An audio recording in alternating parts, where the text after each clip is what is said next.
We're live. We Hey, are everybody. live. We are live. We're here with our friend Criptex, our frozen uh, Sasquatch to the north, our friend who called us last night while we were interviewing Justice, and that was wonderful, and we were glad to have him. So hopefully everybody can hear me okay. I doubt anyone's even listening yet, as it was in for 7:15. But I thought I would start out tonight. We're going to be talking about one subject, but Criptex taking up on what you said. I think I wanted to just highlight what I thought was an excellent interview last night on my Oh show man, with Justice Sir Daily. Go ahead.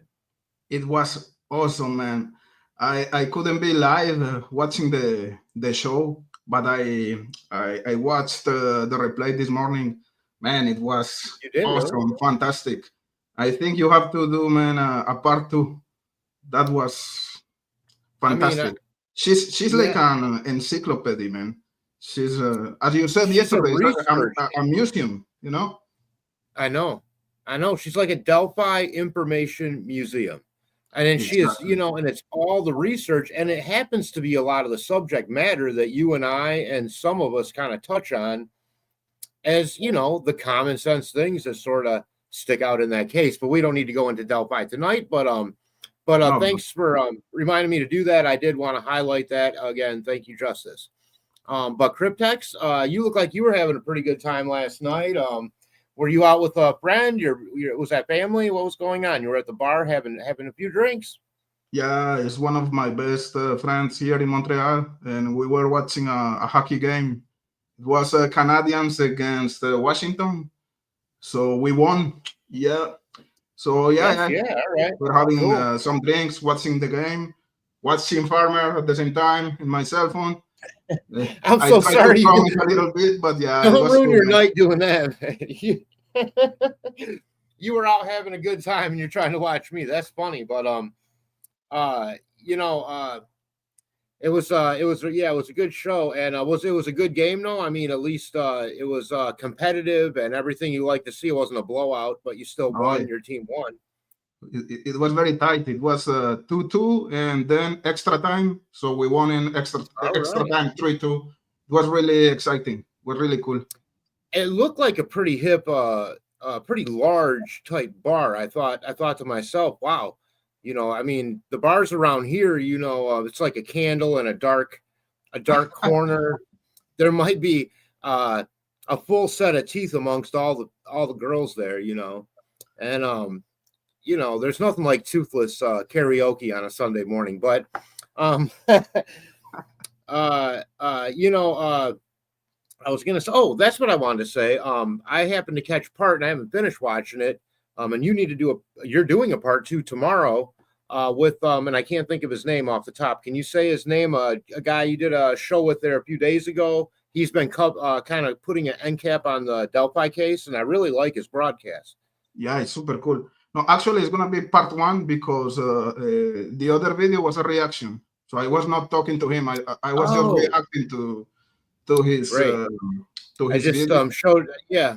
I just Yeah, let that cat out of the bag that I didn't actually watch the whole video, but I didn't. It was really just a reaction. yeah, reaction. So Well, it was good. you were paying attention, huh? I was not So paying attention, but I watched his video. The one yeah, I watched part one is what I guess I meant to say. yeah, And yeah, that was yeah. like maybe an hour long. He kind of went over. I have not watched part two, which is the defenses. Um, oh, so you're just having him on for a part one tomorrow? But it's gonna be the first time I'm gonna talk to him live on my Oh, show that's tomorrow. great. So it's gonna be Nice. cool. I think it's a very interesting uh, person here, and it's a new Me guy. too. It's his voice is excellent, great Yeah. background. He's like a writer, and I like his idea. So it's gonna be cool. It's like refreshing for the community, I think. I think so too. And it's he seemed like a newcomer to a late game. Exactly. So it's like to even be able to add any kind of fresh perspective on the Delphi case is really a Exactly. benefit maybe to the community at this point. And the fact, like you said, that he seems to broadcast really well. He has a professional Exactly. demeanor. I Exactly. noticed in the comments he was very cordial, very common sense like. And so I do look forward to that interview. What's his name again? It's Jeff Ignatowski. I know the last name was a little bit Yeah. like he grew up in a place called Hamtramck, Michigan, which is where all the people with the SKI. Of course, I'm from that part of the world too. That's where my people are from. But I look forward to that, and that'll be tomorrow, Sunday at what time? Eastern time, Criptex. About this time. About this time. I know Yeah. you don't like to do a hard time. You're like me. I'm loose, you know. And so What all about right, you? well, me? What about me? Just what am I up to? Or Tell me. well, I had some showings this week. I mean, everything was going good, and but still no nothing. I got this car. That's been the highlight of my week.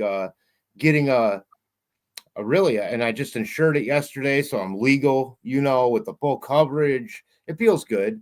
Cool. The other car I was using was my a good friend's. I was just using it, But this year I got this one owner Toyota Camry from Arizona, so it's got no rust underneath on it. This car is a 93. It's 32 years old. Okay. Only 190,000 miles, and I'm telling you, it drives like a relatively new car. I couldn't believe it. It's Cool. really wonderful, and for what my buddy got it for me for was a personal favor, but it was certainly appreciated. And anybody knows about those Toyota Camrys. I mean, if they're running well and well maintained when you get them, chances are if you keep them well maintained, I mean, the sky really could be the limit. Nice, man. Wow, that's good, man. Things are So moving. that's one. It's one thing that I can sort of take out of my budget post sale that will make a huge difference. So if I have to come down a little bit more to make it work, it gives me a little bit more flexibility. It's gonna be good, man. It's gonna be okay. Man, I hope so. I don't like the alternative, but we ain't going to talk about that tonight. Although sometimes I will tell you, I feel like I'm living in a sleep paralysis just as I'm awake because, it's like you really sometimes life gets to you so much that it's like you can't move, you can't breathe, and it does feel like a demon is sitting on your chest, sucking out all your breath, But it's stressful, man. But I've never had it technically. I had something called the opposite of that one time when I lived in Colorado with roommates. I must have been extra tired or who knows what kind of binge I was on for a few days. I mean, I used to party pretty hard and I worked 2-3 jobs. I was always going, and I just crashed out one afternoon and this guy comes home. It was his house too. But by the time I woke up, I was like standing up and I was going after him. And he's like, Farmer, I thought I was going to have to drop you. He's like, you wouldn't wake up. You were just coming at me. It was real weird. So I didn't have like this sensation where. But you were walking. Actually, you were walking. Why? Yeah, because I fell asleep on the couch in the living room. So he comes in the front door, and I don't know, something about that triggered something. And I don't remember standing up. I don't remember anything like that. Just when I woke up, I was going at him, and I had to stop myself. And I'm like, what am I doing? And so this guy would have kicked my ass anyways, but. So that's the opposite of the sleep paralysis, actually. I don't know what that means. Yeah, but let's talk about what it is for a second. And so everybody, we're here with Criptex tonight here on Saturday night, just for a kind of a chat about, kind of like a one-off. We like to experiment with different subject matter, and I think it's relevant. I've been actually hearing a lot more about it lately in the media. What do you call sleep paralysis, Criptex? But I'm gonna explain what I experience, and then we can go with what is the scientific explanation for that, etc. So what happened to me is it happens, I would say, once per year. So when I'm trying to sleep, to go to sleep deep, let's say, I don't know why. At one point, I tried to wake up again, and I cannot move. It's I try to move my arms, my head, my chest. I really need to wake up, but my body is not responding, and that's very scary. You become like you have like a panic attack, Yeah. the heart is beating so fast, and I have like out of body experiences. What happens is I try to wake up so hard that the way I try to make sense of this is like I'm doing a lot of effort to wake up, but my body doesn't respond, and then it's like my soul goes out of my body, and I can see myself in the room. One time I was like levitating just next to the ceiling. That's so scary, man. And you are trying like to come back, you fight that situation. Is just freaking scary. Your heart beats a lot, and it may take maybe 1 minute, but you feel like forever, man. It's horrible. The other time I saw myself like walking through the kitchen, going to my room because I was sleeping in the sofa in the living room, and that was really scary. So yeah, man, it's that's what is called like the sleep paralysis phenomenon, and usually that happens when I'm not sleeping in my room. Let's say if I'm sleeping in the living room in the sofa, it's like if my brain is telling me, you know what, this is not the place where you are supposed to sleep.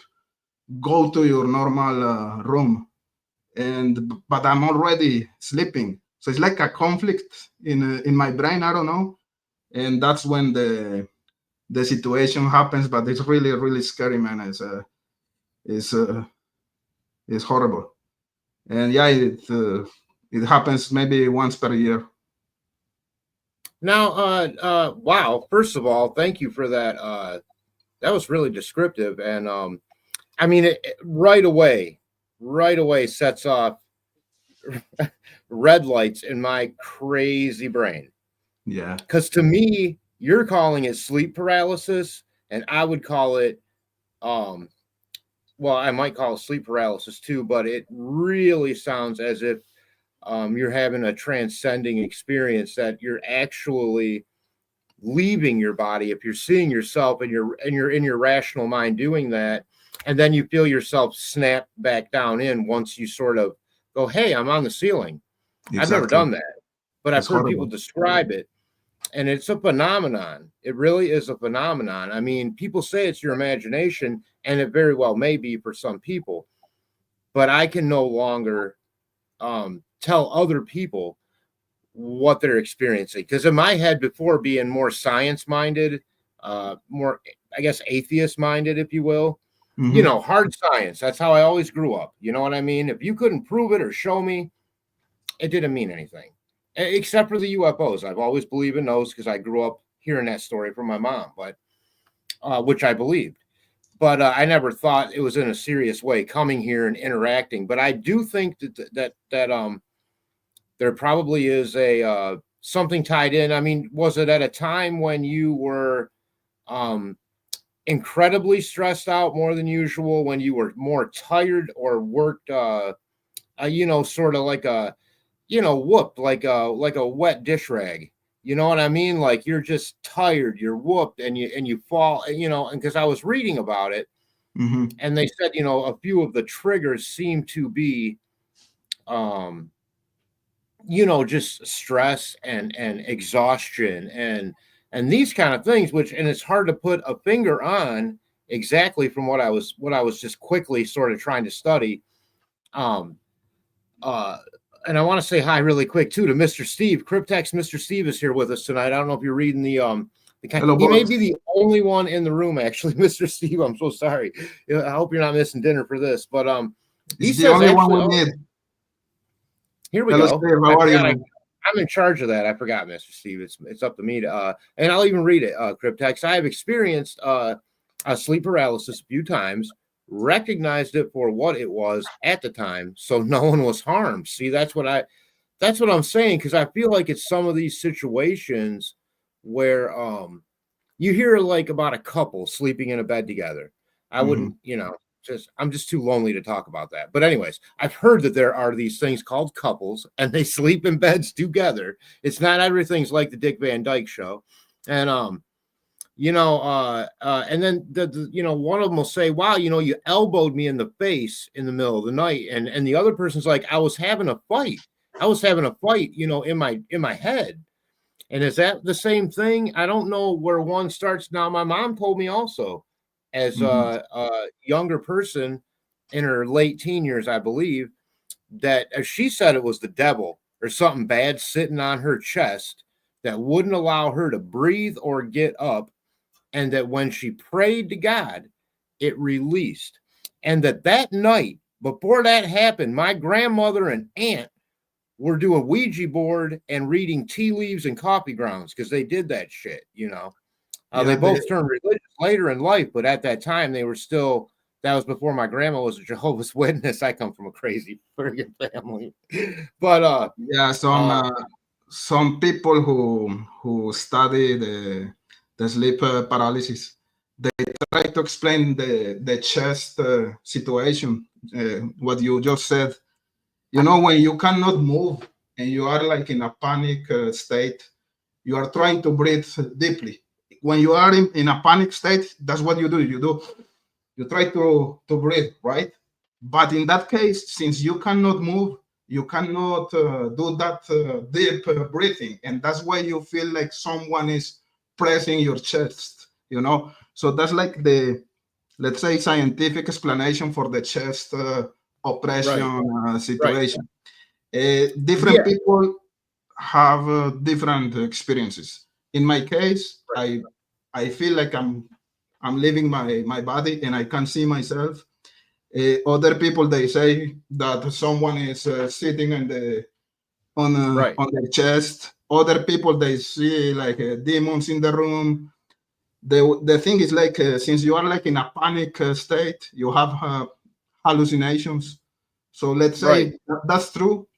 In my case, my hallucination is that I'm leaving my body. That's what But I. let me ask you something. When you're above your body and you're looking down, do you recognize it as the clothes you went to bed in that night, or do you not see it as anything that was relevant just a few short minutes ago? I don't look down. I try to continue Oh, exploring the place. You know what I mean? And it's the same place where I am. Nothing changed. It's the same have you place. But gotten, and I'm not making a joke here, but have you no, gotten through the ceiling? Have you gotten through the ceiling yet? no. I was just next to. Let's say this is the ceiling, and I was like that in horizontal position. That Mr. Steve's rolling his eyes at us right now because he's going, this is some bullshit. But Mr. Steve, really, I know I know you got to look at things, and I can't speak for you or what you believe. So I'm just I guess I'm assuming no, but he that you'd said have to he look. said that he had an experience also before I Steve. didn't. Yeah, he did say he experienced it, but he said he recognized it for what it was, so no one got Oh harmed. yeah. So in my head, he's probably scientifically going, "Hey, I've been working, 3 jobs, 18 hours a day. That leaves enough time for 4 hours of sleep, and then you do that a month in a row, and without a day off. The next thing you know, you're punching someone in the head by accident. That's what Mhm. happens. I heard, Yeah, exactly. but but so I don't know if Mr. Steve is recognizing it for anything that's potentially paranormal or extra sensory, if you will. And One of I do recognize it as something that could be because um, I don't know about demons and aliens and all this and that, but as far as telepathy and leaving your body and stuff, I mean, there are a lot of peer-reviewed science reports coming out as we speak on that very subject matter, and the government pays a lot of money to people Mhm. that know how to do that professionally, called remote viewing. So there's something to it. But go ahead, Criptex. No. When we try to explain what are the factors leading to that situation, of course, there's a perturbation of the normal sleep. So as Steve was saying, exhaustion or Right. tiredness. In my case, one of the factors is that I'm not sleeping in the usual place I sleep. You know what I mean? So if I sleep in the sofa, if I Yeah. just moved from one Yep. apartment to another apartment, or if I'm sleeping in the house of one of my friends, is not usual for me, and that's one of the common factors I found in my case, Isn't that's it's like I'm totally opposite from you. When I was a kid, I used to pee to bed, but if I was at someone else's house, I never peed to bed. Finally, by the time I was like 35, I grew out of it. I'm just kidding. But Okay. but I mean, but I remember I was probably 4, 5, 6 years old when I still was having a few accidents. I mean, I got out of it then, but like if I went to stay at a friend's or a family member's, I wasn't known to pee the bed. But at home, maybe it's a matter of comfortability or just being a kid and running around and Exactly. Yeah, sure. whatever. But I'm just saying, I do understand what you're saying, that sometimes I've had some real strange dreams and stuff like that when I'm not in my, like in a hotel room or you're on the road or something, Hmm. and you're just not in your normal spot if you have one, Exactly. and I do. Well, I did. But One uh one one go ahead. explanation, or the scientific explanation, is that when you're going to sleep, the first phase of the sleep is what they call the REM, the rapid eye movement. Right. For some reason, your eyes starts to move very fast, and your body is like disconnected from movement. You cannot move, and this is like a protective mechanism, because as you said before, if you are having like a nightmare or you don't want to move and to hit your partner or someone else, Right. so the organism is giving you that instruction: just don't move at that moment of at that phase of the sleep, because it's in that phase when you're sleeping, when you're having nightmares, when you could move and cause like an accident. So I don't know if you understand why I'm saying what I'm saying, Farmer. But I know I do understand what you're saying now, but I was asking, and the this thing only and the, happened. and the thing is, Go ahead. if you try to wake up at that specific moment, your body is already paralyzed. So there's a conflict. Your brain is Right. telling your body move, but your body is already paralyzed, and that's when you feel the panic, I mean, and after after I understand that. yeah, I after just waking up, you don't want to come back to sleep because you are so terrified. You don't want to experience that situation again. sure. It's horrible. That So sounds yeah. terrible. I mean, it sounds terrible. I experienced it only one time, not sleep paralysis, but when I woke up, I just literally couldn't move because I didn't realize I had severe acute Lyme disease. And Mhm. so when I couldn't move off the couch and I tried as hard as I could to move anything and to get up, and I could barely even bend a finger. I mean, to me, I had had a stroke. I had something had happened during my sleep to now where I actually am paralyzed. And I kind of started freaking out a little bit, and it was Mhm. very painful. And I just want to say And thank you to Plum Island and to Project Paperclip. And that's where we brought the Nazis over here who developed Lyme disease and gave it to the American population. Thank you. Ticks are the perfect weapon for bloodborne biological weapons. yeah, man. And also, because I was suffering of that situation, I started to read, to watch videos, watching people having the same experiences, to see Right. how were they able to control that and how they were able to wake up.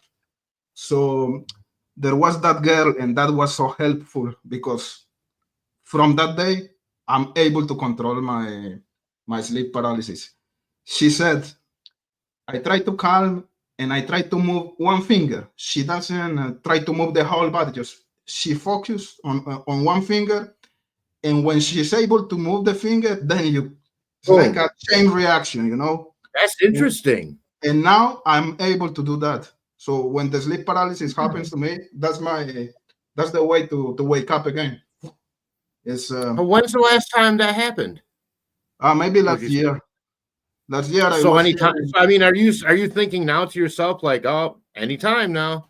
I mean, I'm not anytime. trying to jinx you, but I mean, it's if it's every year, um, hey Mustang, Day Tripper. I was to say hi to a few people. Of course, Mr. Steve, a Your real best. internet celebrity there. CJK, nice to see you. Nice to see Hiawatha. Really good to see you.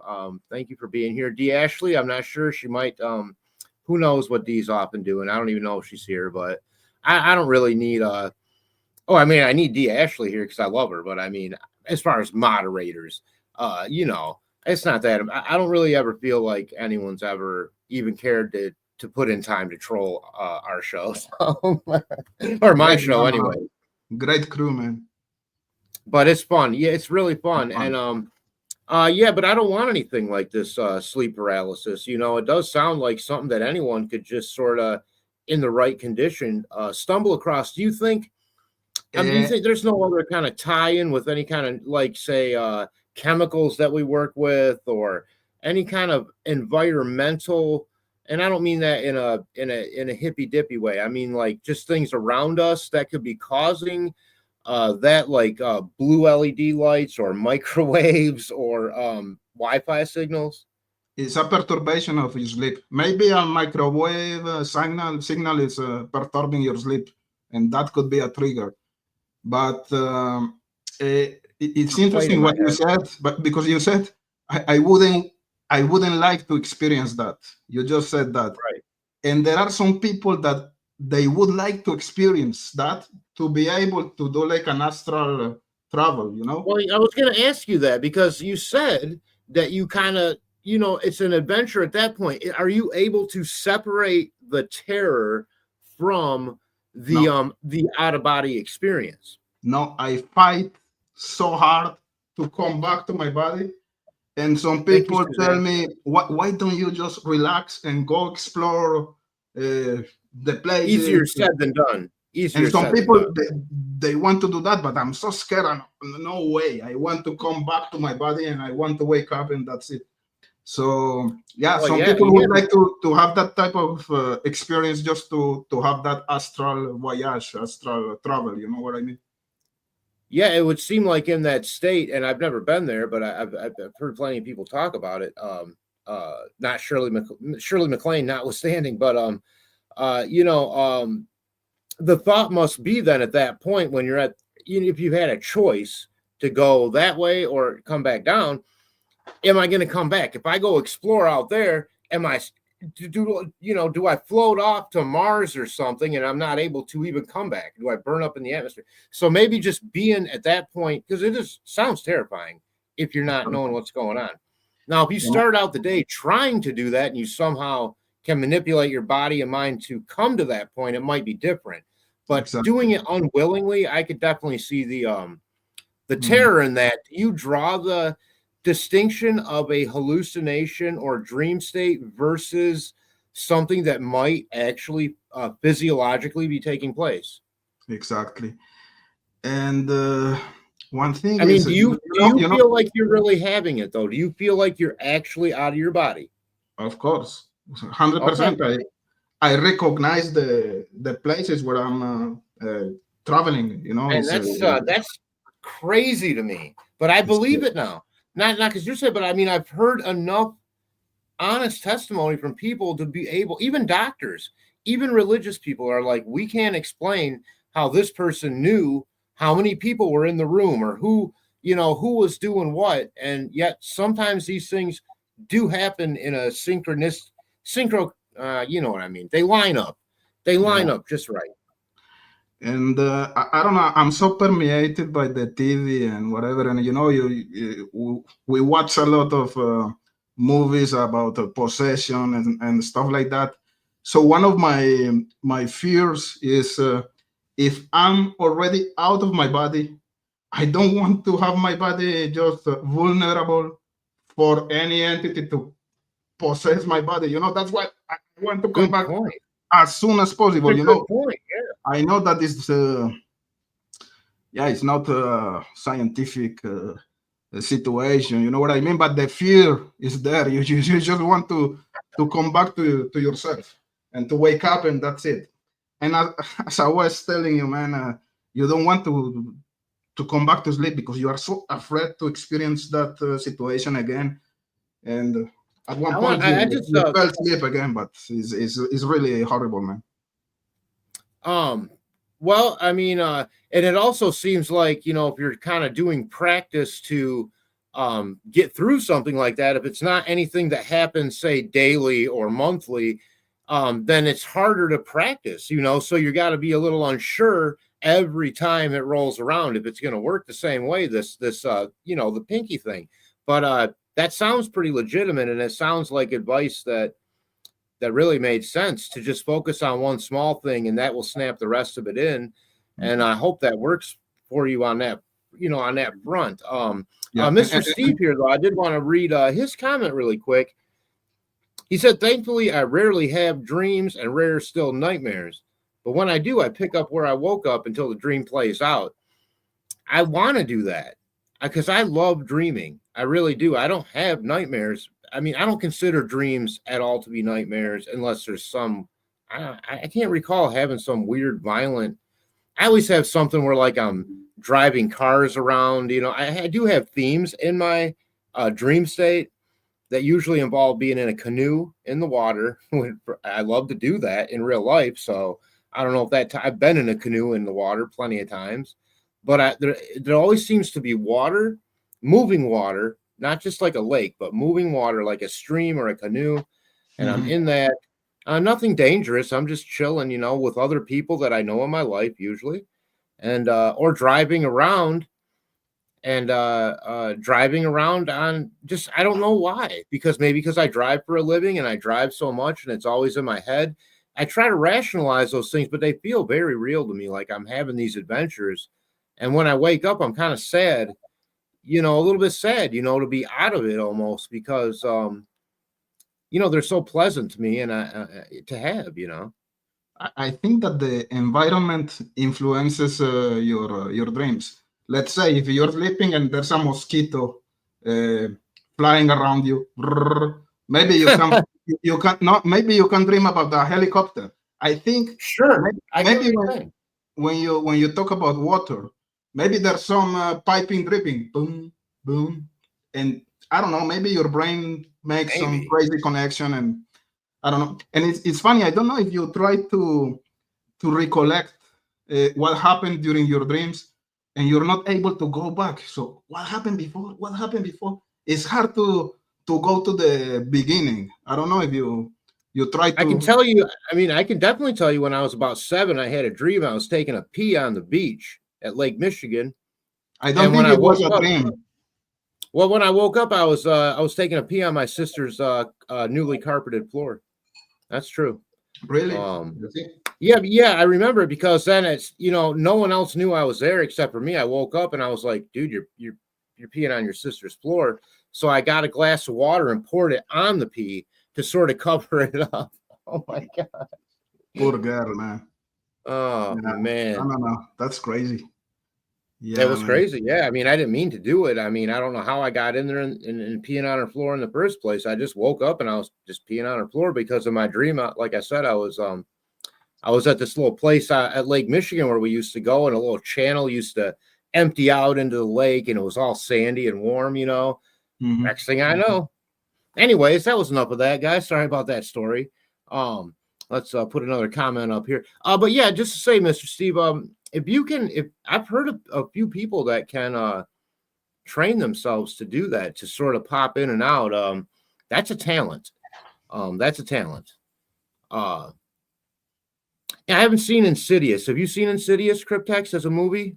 I saw it, but I don't remember very well. I think in the case of Insidious, there was no like an astral trip, but rather some kind of demons or figures in the room, dark shadows, something like that. It was scary. I remember that the movie was scary, but I don't remember well the plot. Yeah. Astral projection, exactly. Astral projection. That's the word. Yeah, astral projection. Yep, that's what I've heard it called, out of body, OBE, out of body experience, or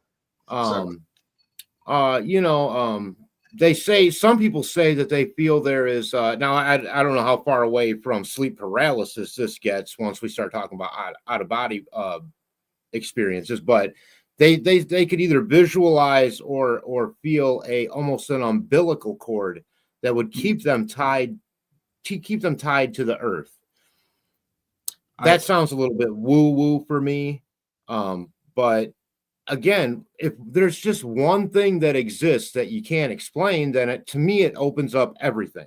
And I feel like that's where we're at, even scientifically today. I feel like things that look magical and unbelievable or things like that, it's just science that we don't know how to explain yet. That's kind of how I try to look at it. And just to be clear, Farmer, the out of body experiences or the astral projections, they don't happen every time I have a sleep paralysis. So sometimes I have the sleep paralysis, but it's just like I cannot move. I'm scared. I have like a panic attack, but I don't have necessarily the out of body experience. I think I had the astral projection maybe three times. It's not every time I have the sleep paralysis experience. Would you ever attempt to gain the skill set to, to have an out of body experience on your own free will? I am no, because do you think it would help solve? Couldn't it possibly help solve the other end of that if you knew that skill going the other way, like almost like a reverse engineering it? Yeah, no, it's possible, and there are people who are able to do that. It's just to, let's say, I can replicate the conditions that triggers the situation. I can go to my sofa. I'm just gonna sleep in my sofa, not in my room, and for sure, you're gonna be able to replicate the situation. But I don't want to do it. Some people they want to. I really don't want to repeat that experience. But yeah, man. CJK. Yeah, CJK's here tonight. That's great to see CJK. Says I have weird dreams at times that are an odd culmination of work and my family, and I think I could agree with that. Yeah, actually, I just read your next comment. Also, great movie, Criptex. Flatliners, come on. Yeah, come on. That was good.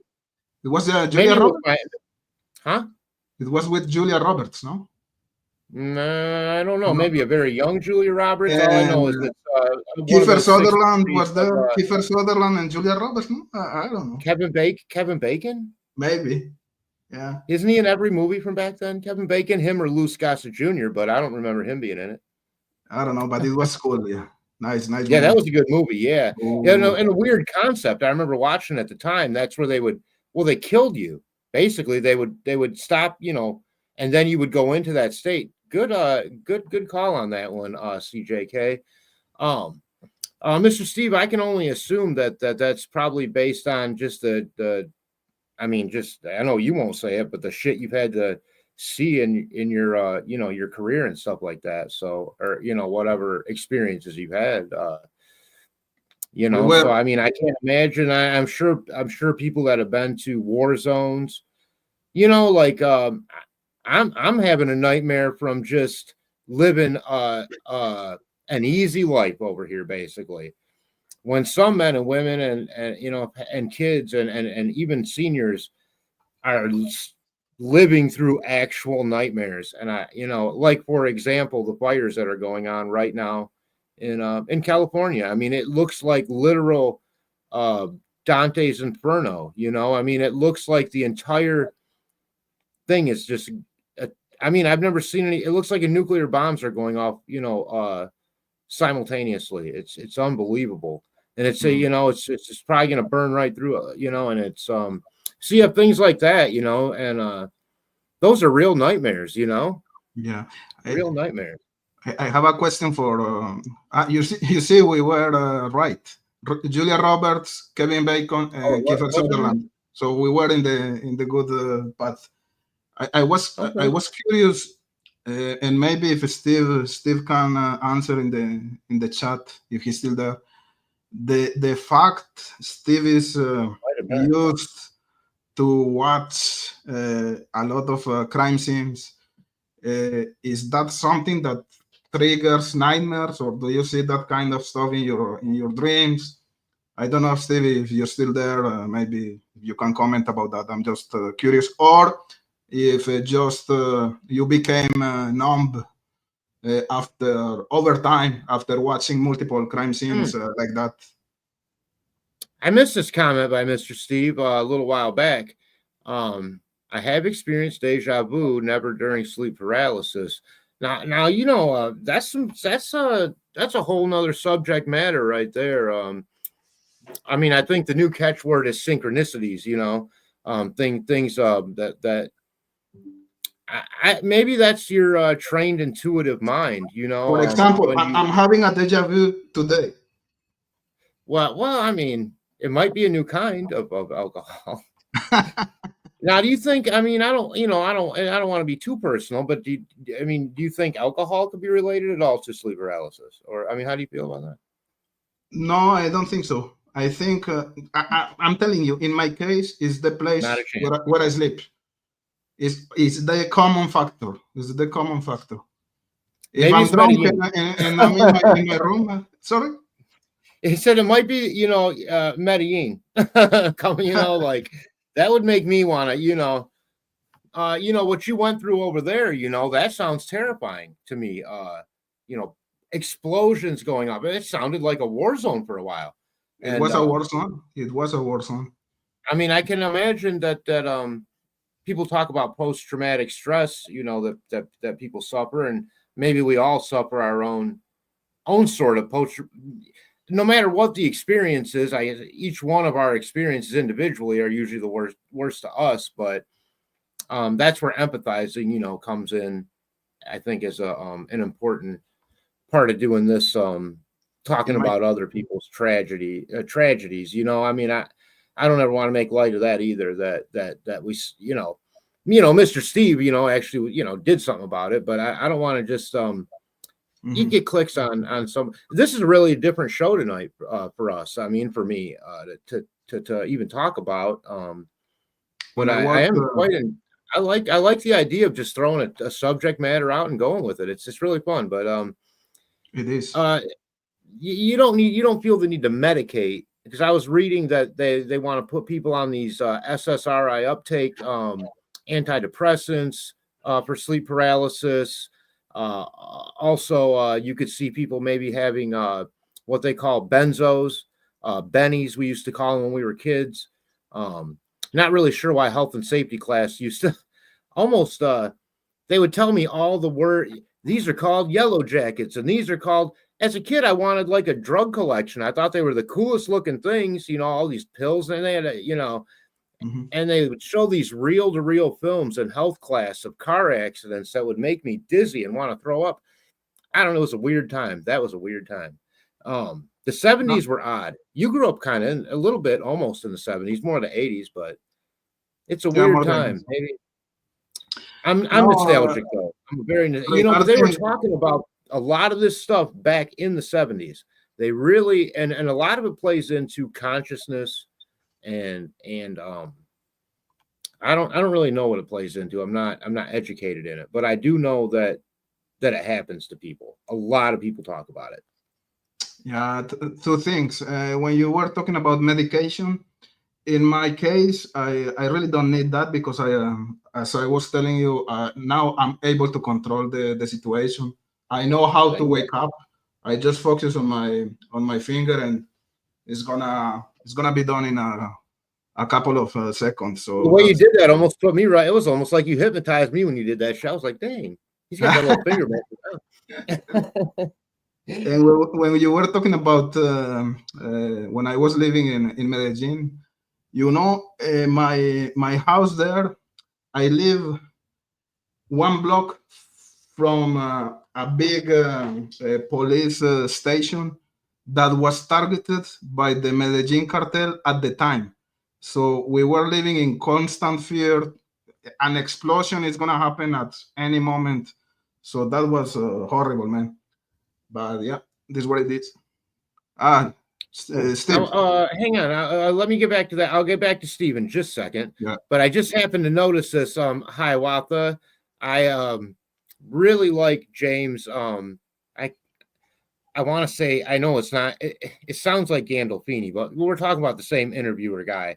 James, the younger guy, has glasses. He is an incredibly good and engaging interviewer on that YouTube show, Engaging the Phenomenon. But I didn't see who you were. Jim Semivan. What an interview. Wow. You want to talk about, and I'm going to go on about this for a minute, Hiawatha. You want to talk about a scary effing interview? You watch a YouTube show called Engaging the Phenomenon and watch his interview with ex-CIA analyst Jim Semivan, who's worked in high up government positions. It will blow your mind. Am I lying, Hiawatha? Am I lying? Oh, yeah, that's me right there with that comment. Free balling. All right. Anyways, back to Mr. Steve. Great question. Criptex, I pretty well lived crime from past cases and new cases. Yeah, right. I mean, you're retired, but not retired. You're not retired, Mr. Steve. You're the unretired Mr. Steve. 20 plus hours a day. Damn. That's crazy, man. You know, that is crazy. Wow. I mean, is it obsession or is it? I don't know. That's a personal question. But you know what? I'm glad that you do it, and so is the community. And you're a real asset for it. But you can't, don't run yourself, down physically either, Mr. Steve. That doesn't do anybody any good. But there's not many people doing what you do from this position. So not in the way that you're doing it. You're unique. And that means something. So please don't stop. Unless you want to, and you want to actually retire, then do stop and just go do guest spots on my show or some other more popular show. That would be awesome anytime. Speaking of guest spots, at 8 o'clock, Marv is going to have on Greeno. And I thought, what a combo. I said, this YouTube is great. Because I never would have seen Marv and Greeno teaming up for a show. It just doesn't.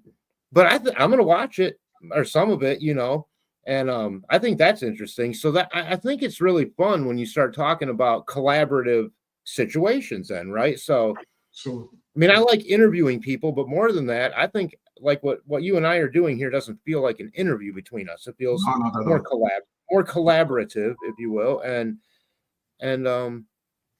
I like it. I really do like. I like that. I think it's a good format. I get sick of hearing my own voice. I am right now, so I'm going to turn it over to you. What do you have to say? No, I think it was pretty much. I had to say, I just told you, man. My experience, again, in my case, is always an astral projection. It's never. Demons, or it's never oppression in the chest or stuff like that. It's really an out of body experience, and good thing I know now how to control the episodes. I know how to wake up quickly, because anyway you wake up always, but even if it's 1 minute trying to wake up, having like a tachycardia, let's say, it's horrible. Right. So now I can do it faster, and that's important. I have one final question. I mean, not final, but I do have a question though, and I'll follow up. Were you able to recognize any patterns as these episodes evolved? And did they start out at the same length of time, or were there more of them close together, and then they sort of, as you learned how to maybe cope a little bit better with them, they spaced out, or has the time always been relatively consistent? It's not a matter of time, it's a matter of place. Okay. It's the place where I sleep. Okay. That's the common factor, or the pattern I was able to realize, let's say. It's each time you were not in your own, you were out of your usual environment. No, each time I had the astral projection, I was not in my bed. but I had Okay. sleep paralysis episodes in my bed also as well. Okay. I got you. Okay. Yeah. But when you add that extra component Mhm. of the out of body experience, that happened just being in a different location altogether. Exactly. Interesting. I do find that to be interesting because that is a pattern, whatever it means. I'm not going to be able to analyze what it means, Mhm. but I do like to hey Miranda, I'm glad that you did Day Tripper. I think we also I'll put this up. I think Day Tripper has picked up on something that I feel also. Uh but Yeah. so it does make me wonder, and it's nothing I feel like I need to experience in life. I'm not looking to have I'm not even looking to have any more interactions with whatever the hell I had an interaction with up in the sky, if you want to say, that I recorded. Mhm. Um, I mean, everyone, it's kind of the go-to thing now. Everybody's got an orb or a drone or some kind of, I was doing it before it was cool. Ah, yeah. Okay.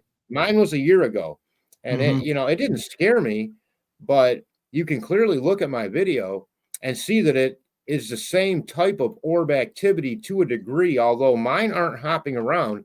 Mine are churning as they Mhm. go across the roof line, churning, Are churning, churning like a are giant you crawling fireball of are you gonna craziness. are you gonna present that video in your channel or not?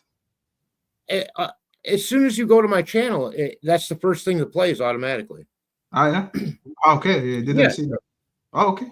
Yeah, it does it does for me. Like then I always go to community page, but like when I Ah. just click on my icon and it says go to your channel, Mhm. for whatever, you can just go to the first thing that comes up Is that? Ah, okay. is that 44-second. Now I mean I could have recorded it longer, but with all these videos going on right now, I don't know if you've watched any of them, but you'll notice a pattern of these orbs, okay? The Mhm. orange ones, the big outdoor orange ones, which I'm referring to as stage 1 orbs. Um, they morph and they start doing shit that tries to mimic, and I say poorly, our current technology. So 44 seconds into my sighting, suddenly it started pulsing a little weird white light from its ass end. It still looked like a churning fireball.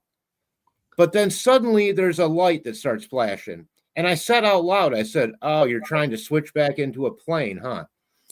The weird thing was when I saw him with my customer, I wasn't recording them, obviously. I just looked up in the sky, I saw this thing. My customer and I agreed that it was very odd. And she said, "My food is getting cold. Can I go inside now?" And I felt like I was then holding her, captive to look at this thing with me. But then I turned around and I hit it to record, and there was nothing there. Mhm. And not until I spoke it out loud, and I can't tell you how many firsthand accounts I've heard about these, what they're calling plasmoids, plasma balls. These things are intelligent. So if that means intelligent, but when you say something to them, they respond by blinking at you or doing something. And I said out loud, and you can hear it on my video. 15 seconds in, I say, "What? You're not going to Gotcha. show up for the you're not going to show up for the camera?" And as soon as I said that, like a light switch, bam, a triangular pattern of fireballs, and they start going across. And Scott Roeder, crime scene reconstruction specialist, took my video from the original phone and verified that what I saw was not a reflection, was in the sky, and indeed actually recorded and verified my video. And I don't mean just anybody. He's on CNN and all this shit. So all these other people that have their little videos is fine. No, mine was verified by a someone who's been involved in, and his lab has been involved in 1,500 murder trials, and Mhm. he helped get Oscar Pistorius out of prison in Ah, really? Australia. Oh, wow. You are a That's Scott VIP, man. Roeder. That's Scott But Roeder. I have a personal relationship. I wouldn't say a personal relationship, but I have communicated with him via communication. email. I had to learn how to use, ironically enough, if you know Delphi, had to learn how to use Dropbox Do you because think he wanted me to send that do, stuff Dropbox. do you think there's a possibility to have an interview here in your channel with him? I wish. I mean, he hasn't really like. Okay, so the last email I got was just him saying, and I put it up on the channel. You guys know me; I'm above board on everything. If I got some, I'll put it out, and it just says, "Farmer, this video is legit." He said when I do my show in the future, meaning at his YouTube show, that he would like to interview me on the show. Ah, cool. I thought that was awesome. That's gonna Okay, be great, man. I because to hope me it's it gonna wasn't happen. just about getting. To me, it wasn't just about getting my video out there for clicks. Only a few hundred people have even clicked on it. To me, it was about getting it legitimized by someone Mhm. who does video analysis professionally for a living. And if it's good enough for a murder trial, it's good enough for my goddamn UAP video. Of Okay. course. So it ain't a drone. It's not a airplane. It's a giant disc of churning fire, But whatever that means. you are not talking about the same video you sent to me. It's like in a garage. It's not the same, right? You No, send that's me a a good friend. That's a good friend of mine. Those are unpublished. I okay. only send those to close contacts behind the scenes to show that, and those are referred to as stage 3 orbs. Those communicate apparently with the larger outdoor stage 1 orbs, and these small blue to white spectrum lighted indoor stage 3 orbs, about the size of softballs, can be in a place for decades. And the place that my buddy has is an old granary in a defunct town on a railroad track that no longer exists. It's very antique. And you've seen the videos then, Criptex, of what I've sent you. There's no explaining how an orb the size of a softball comes down and is so bright. And people say that's a bug. And I said, but look at the ceiling. There's a corresponding small white light on the ceiling. Yeah, I I know. said, bugs don't do that, pal. And he has a high-tech, very high-tech 4K, it's all new security system out there, because it's this place of business also, And And so you know what? This yeah, this kind of how can we call it, plasma balls, something like that? To I me, don't really know what they are, man. orbs, as you say, to me, this is more consistent with an extraterrestrial intelligence coming to our planet. Because when I think about a ship or a drone or something like that, something mechanic, it's like a plane, a futuristic plane. Sure. To me, that it doesn't Feels make more sense. man-made. It It feels more doesn't make man-made. sense. If you are an alien with all the technology in your hands, you are not going to travel that amount of distances in a plane like that, in a disc. It's true. You're going to be. But they have drones also. You're going to be exposed to crashes, to accidents, to. I don't think that's the way. For me, it makes sense, the plasma things, the balls, or something more, not physical, but most. You know what I'm trying to say? Wait a minute. Farmer, what's the date on that video? I can't find it, or the title of it. It should just be in my shorts. Okay, that sounds funny. My shorts section. Hi, Watha. It's only 44 seconds long. So it should be in the shorts. Let me know if you can't find it. I'll do what I need to do to repost it in there on my community page. I can repost it on my community page for everybody. I mean, it's interesting. Anyway, just to come back to my point, I don't think if they're coming here, they're coming in a mechanic artifact. They're coming in plasma stuff or teleportation or something like that, but not in a mechanic ship. They're not gonna crash. They're not gonna be. It's too primitive to come to this planet in a ship. Let's think about that, though. I mean, we are trying to make sense from our point of view, because we think like that. If they're coming, they're gonna come in a ship, because we think that's the way we fly here in this planet. Right. So we think they're gonna come in the same way, but in my But opinion, we're also assuming they're extraterrestrial, when in fact they may be ultra terrestrial. And by that, meaning that they're not coming from anywhere except for 100 miles below our own feet. And they would be the surviving races from past natural cataclysms or not natural cataclysms that have wiped out previous civilizations on this planet. And the only place to be safe was in these pockets underground. Now, this is a working theory with the orbs. There's stage 1, 2, and 3. Now, I didn't mention 2. If anyone has seen the metallic orbs that the military filmed over Mosul in Afghanistan or Iraq and all over there, and in fact, they just filmed one from Heathrow Airport in the UK. It's a big blue metal one, and this thing's hovering on the tarmac, and the pilot filmed it. Okay, and then it shoots off. These things are real. They're here.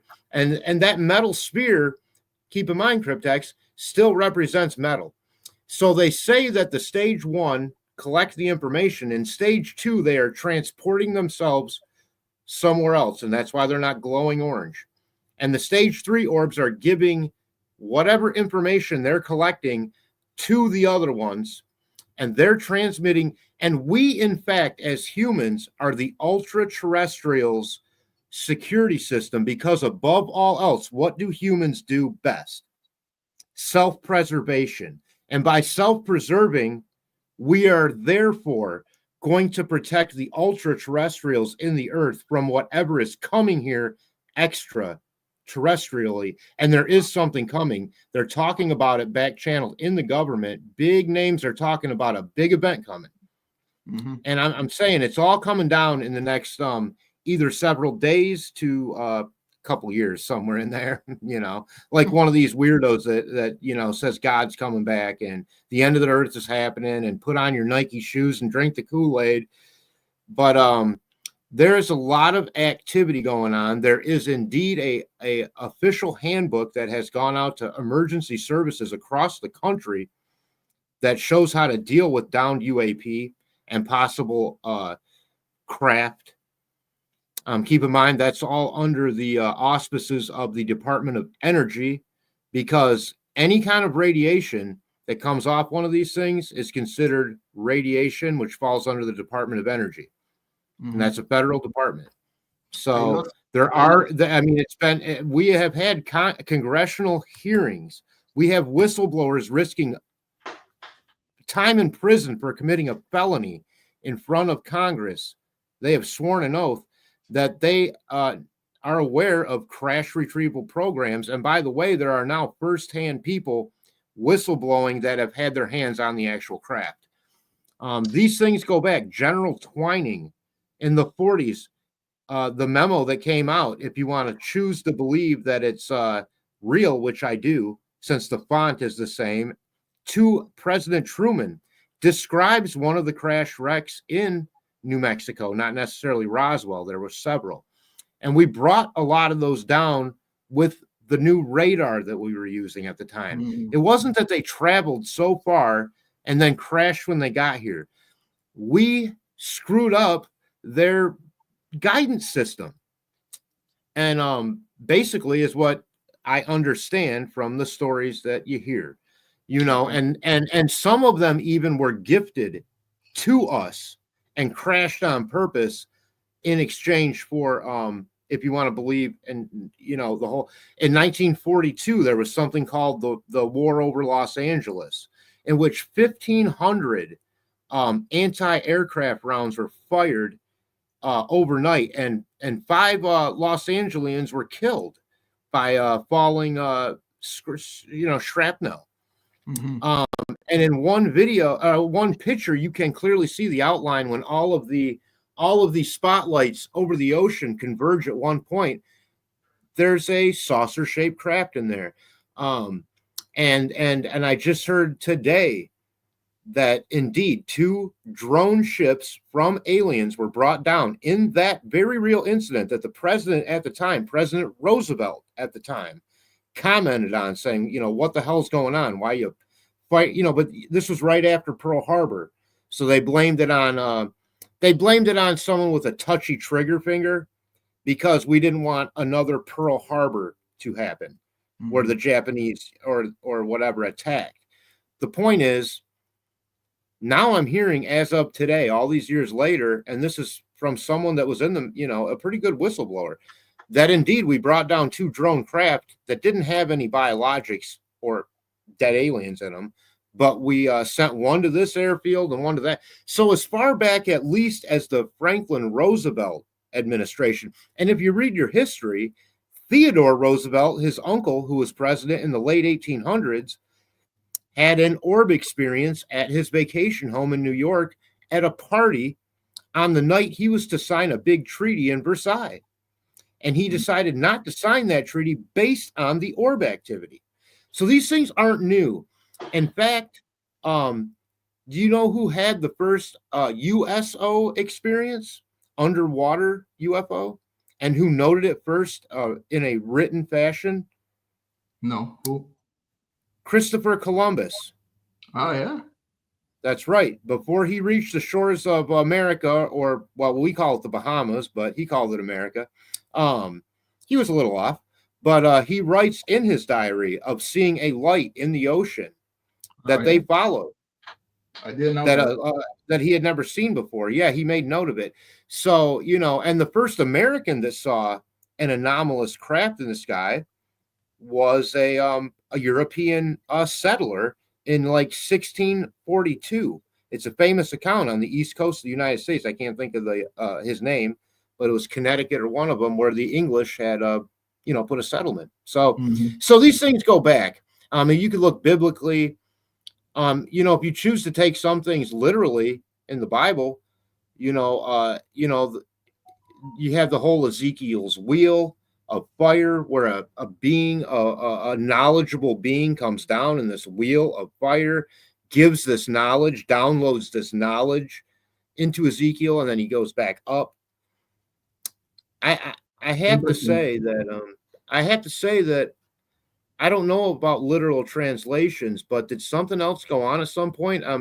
Only based on my own experience, verified by crime scene reconstruction specialist Scott Roeder, that yes, some bullshit went on. And I think Criptex, you said that, how could you believe in a ship? And that, I see what you're saying, but I think it is multiple now things going on. And our government knows about some of them, but and when I say I've heard, I mean I've researched that maybe 20 humans on this planet know the full picture of this very compartmentalized program of both extra and ultra terrestrial presence and communication. I get your point when you talk about ultra terrestrial, but let's keep the conversation for a minute in the extraterrestrial situation. To me, traveling between planets in a mechanical ship is very primitive. If those civilizations are hundreds and hundreds and hundreds of thousand years above our civilization, they're not gonna travel like that. The way to travel is gonna be more sophisticated, So that's right. my point, though. It's not a bad point, and I tend to agree with you. However, if the ship is a solid ship, who's to say though that their mode of transportation in terms of distance is the same? If you're talking about being they say everything's connected quantumly or whatever that means. I'm not a scientist, okay? No, I get your but point. Basically, I mean, it was Einstein's special theory of relativity that tried to unify that concept in that, okay, if you have a proton here or whatever that little one is, a neutron, proton, and you have another one that's, across the galaxy, that they react to the same things at the same time. and basically mirror each other. So they're in both places at once, and Yeah. therefore maybe it's more interdimensional than. But that doesn't mean that ship. And I've also, there was a lady in England that says she was taken up into space in one of these light. It was called a light ship. It was glowing white. Mhm. And the way she made it sound to me was that the light spun. She asked how the ships were made, and she said the creature telepathically told her that the light spins faster than itself, and it makes a fabric type material. And it made me think of how cotton candy is made in one of those machines, spinning around, and the cotton candy sort of starts collecting, you know. And I had this feeling that the light was then becoming a solid thing somehow. Also, when you factor in just the simplicity of the double slit experiment itself, in that, what are we manifesting? That show Stranger Things could be based on a true story. Are we manifesting any of these things? And if we are they able to stay in the physical realm once they're manifested, where other people can then witness them? That's what I'm wondering also. Are they that sophisticated to pick up on that pull from our mind? Hey, this thing over here wants me there with it. Boom, it's here. I don't know. I can't say. Yeah, no, of course. And one question for you, Farmer. I lost track of the situation in New Jersey with the drones. Well, the media stopped talking do about we it. have Everybody do we stopped talking have about it. do we have the same type of activity right now? Is the same amount of I think silence? so. Yeah. I think so. There's a company called Zipline who's been practicing flying drones at night. They have red and green lights. I saw a report on that today. It was interesting. I couldn't believe they're really big, and they're kind of like, I think it would explain some of the stuff. Okay. But not all these drones. First of all, that doesn't explain hundreds of incursions over military bases. No private fucking drone company gets to fly over a military base with our military with their thumbs up their ass, not being able to do anything about it. That doesn't make sense. Okay. If we have the most sophisticated military in the world, then we don't let another human's drones fly over these bases unimpeded. We know for years, we have reports, congressional testimony, under oath, under threat of penalty, that people in charge of these nuclear bomb silos in some of these areas out in our western lands, in upper corn country, North Dakota, and stuff like that, where they have multiple witnesses of large craft hovering over the silo and shutting them down one by one, which they're not supposed to be able to do because they are not interlinked. Each one of those runs on a big floppy disk from the 60s. The reason for that is they can't be hacked because they run on a big floppy disk from the 60s. It's not on the internet, in other words. It may be on some kind of intranet military-wise, but they didn't even want that. They wanted them to be individually controlled by manned groups. Now, these men and women are the highest trained people in the military that are in charge of our nuclear weapons. And we're all going to call them fucking liars that they haven't seen this shit floating over there shutting down silos when there's reports. When your very own defense minister, who's just died, Paul Hellyer, has said he's seen the reports of these things, right, from Canada himself. Listen. Can I change the subject? Sorry to change the direction. It gets me worked up though, because the go-to thing is just to laugh at people who say they've had these experiences, and it really isn't fair. It's like Whitney Strieber, who wrote the book Communion, feels he was raped. Okay, his anus was never the same. Okay, it hurts. Yeah. And people just made fun of him and said, "Oh, go get probed in your butt," And he's like, "Oh, that's not cool," Like I was against my will. But go ahead, please. No. Sorry. I just wanted to come back to. I know that this show was not intended to be about Delphi, but since you did your show yesterday with JSD, which was such a great show, man. Eh, Again, you have to do a she second made part. it great. I mean, she's wonderful.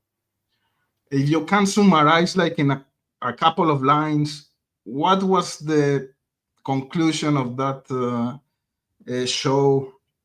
What can you say about that? Because to me, again, listening to Holman, listening to the discussion you have with JSD yesterday, is It was it's even interesting, more huh? it's even more clear that the clients are involved, man. I know. I feel it. I feel that. I do feel that. And she brought up some really valid points. And then when you talk about that Brent Allen Eastman, somebody who had what she explained, I didn't know, but what aggravated means, and I'm not even going to talk about it because it's quite disgusting.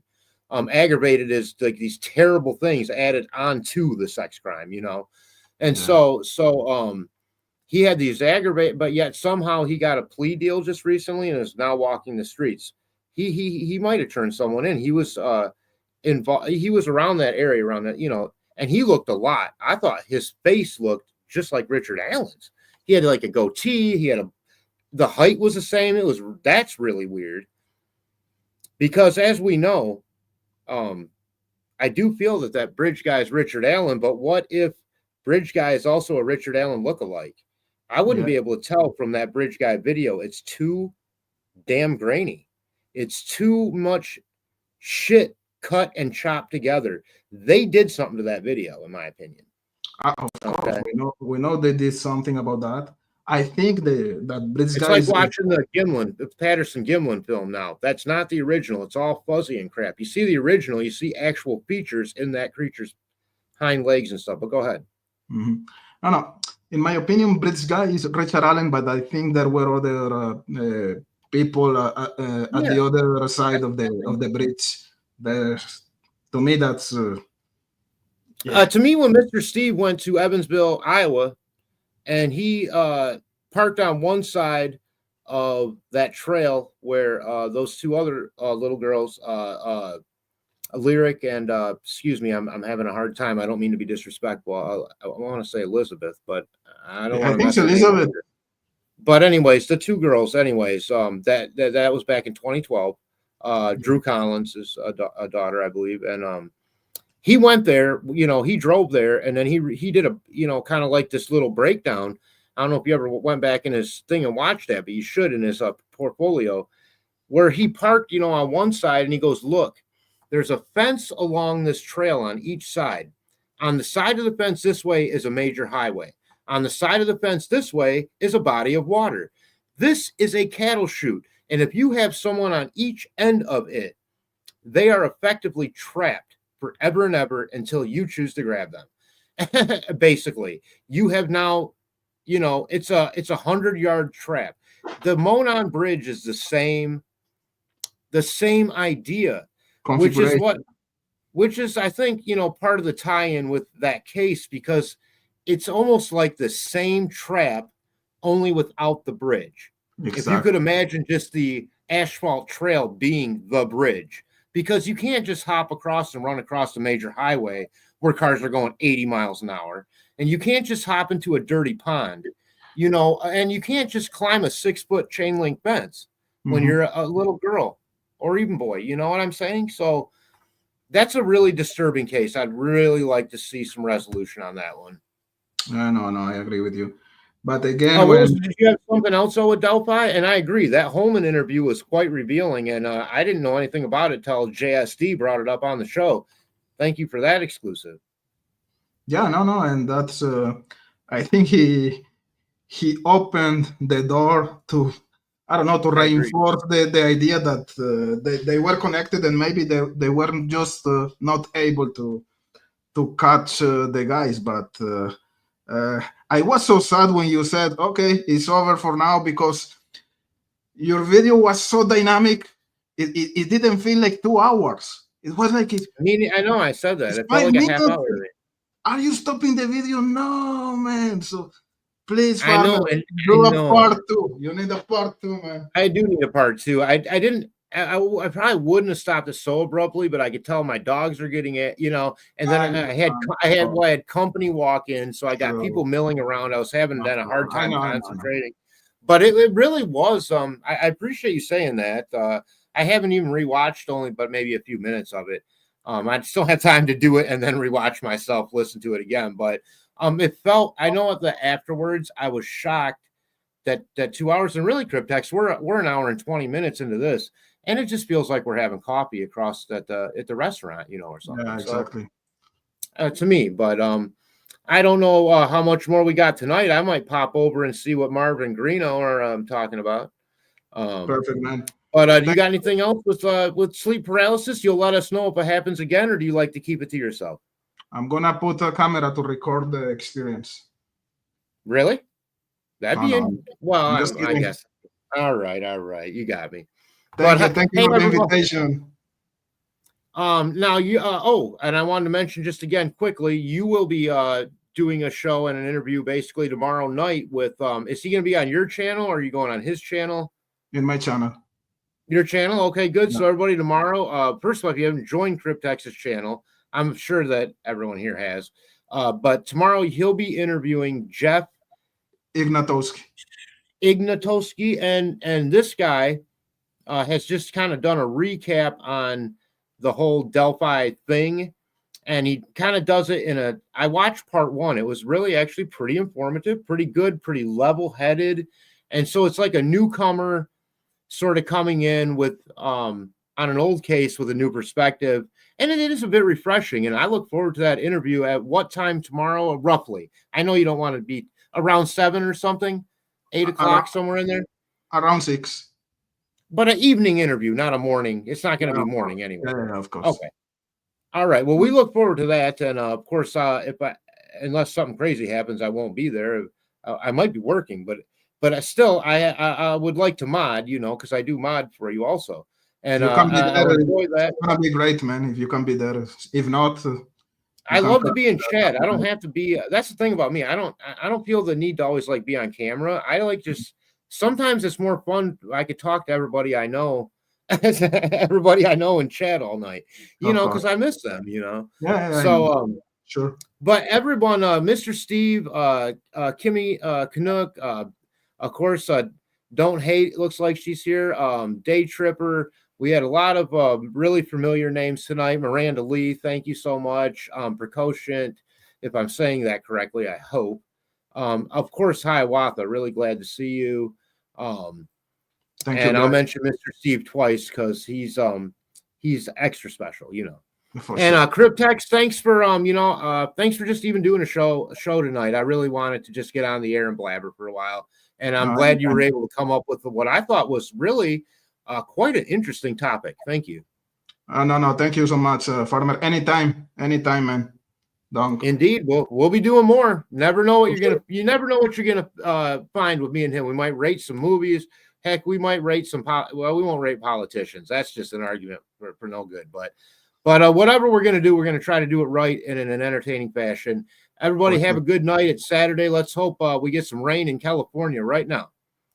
See you guys. Thank you so much. Take care. Thanks, everybody. Hit the like, guys. Oh, yeah. Hit the like if you want to. No pressure. No pressure.